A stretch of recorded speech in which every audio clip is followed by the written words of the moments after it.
In terms of the political lobbying that has gone on, as I say, we've met John Healey. We've had a number of calls and discussions with John Healey. And he has given a commitment that the civil servants have been instructed to review the situation and to give consideration, that's all they're saying, to give consideration to the concerns that we've raised. But I think there is at least an opening for us there. Parmjit Danda attended the meeting of the FBU's parliamentary group a week or so ago. And we had briefed the parliamentary group, and I have to say I think they performed an excellent job on your behalf, because Parmjit Danda was put under immense pressure around this and other fire service issues. But what he said to Andrew Dismore was, well, you know, pensions are very complicated. And Andrew was able to say, yeah, well, I dealt with them for 20 years as a Thomson solicitor. So, but it comes down to this, that in this case, this is pretty basically wrong. And what are you going to do about it? Parmjit Danda, and I would say Martin Hill, who was also present, looked uncomfortable throughout the whole exchange. And Parmjit Danda gave a commitment that we will be hearing a response within the next few weeks. In terms of political lobbying elsewhere, I just want to mention Region 1. I attended a political school in Region 1. They may want to come in further on this, but I think there's some excellent work being done in terms of lobbying MSPs, Scottish ministers, and so on. And I think that's the sort of approach which we need to follow up in Wales. And I understand some work's already underway in Wales and in Northern Ireland, because we've got devolved administrations. In theory, for example, the Scottish Parliament could reject the CLG's change, could reject the CLG's guidance and refuse to adopt the same line in relation to firefighters' pensions. What we want them to do actually is to put pressure and maximise the political pressure on the Department for Communities and Local Government so that guidance is rewritten. So we need to step up that. I have to say, in relation to the work that people in the room here today can do, there are still chief fire officers who do not understand the issue. There are still chairs of fire authorities who do not understand the issue.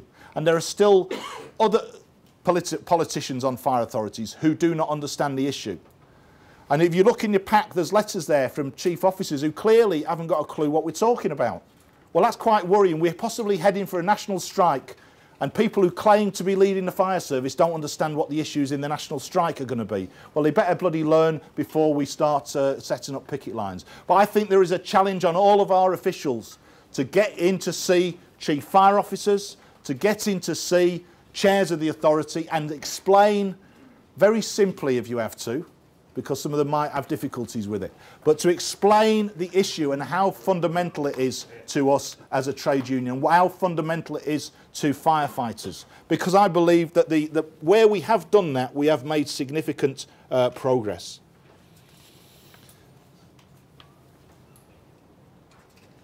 So to summarise, we've got these members who have had their pensions stopped. We have another member already facing dismissal as a result of this guidance. We have other people we know in the system who are just about to come up to this. And I suspect, in fact I know, that different fire authorities are trying to delay things because they don't want to be the one who are in the front line of this fight.